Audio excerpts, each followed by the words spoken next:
सच्ची मोहब्बत की कहानी।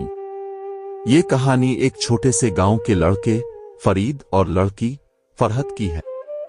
दोनों का ताल्लुक एक दीनदार और सादा खानदान से था। फरीद एक किसान का बेटा था और फरहत एक मौलवी साहिब की बेटी थी। दोनों एक ही गांव में रहते थे, मगर एक दूसरे से ज्यादा बातचीत ना थी।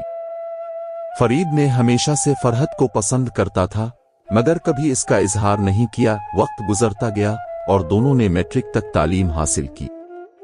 एक दिन फरीद के वालिदैन ने इससे शादी की बात की तो उसके जहन में फौरन फरहत का ख्याल आया, मगर वो जानता था कि मौलवी साहब फरहत की शादी एक ऐसे लड़के से करेंगे जो दीनदार हो और अच्छे खानदान से हो। फरीद ने अपने वालिदैन से फरहत के बारे में बात की। उनके वालिदैन को पहले तो हैरानी हुई, मगर फिर उन्होंने कहा कि अगर मौलवी साहिब राजी हों तो वो भी राजी है। फरीद की मां ने फरहत की मां से बात की तो वो भी हैरान रह गईं, लेकिन उन्होंने ये कहा कि वो अपने शौहर से बात करेंगी। मौलवी साहिब ने जब सुना कि फरीद ने फरहत के लिए रिश्ता भेजा है तो वो सोच में पड़ गए। वो जानते थे कि फरीद एक नेक और मेहनती लड़का है, मगर उनके दिल में शक था कि क्या वो फरहत को खुश रख सकेगा। उन्होंने दुआ की और अल्लाह से मदद मांगी। चंद दिन बाद मौलवी साहिब ने फरीद के वालिदैन को बुलाया और कहा कि उन्होंने इस रिश्ते को कबूल कर लिया है। वो जानते थे कि मोहब्बत और दीनदारी ही एक कामयाब शादी की बुनियाद होती है।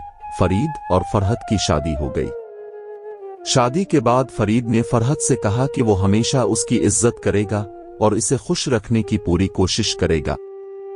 फरहत ने भी कहा कि वो इसका साथ हमेशा देगी और दोनों एक दूसरे के लिए दुआ करेंगे। जिंदगी के हर मोड़ पर दोनों ने एक दूसरे का साथ दिया और मुश्किलात का सामना किया।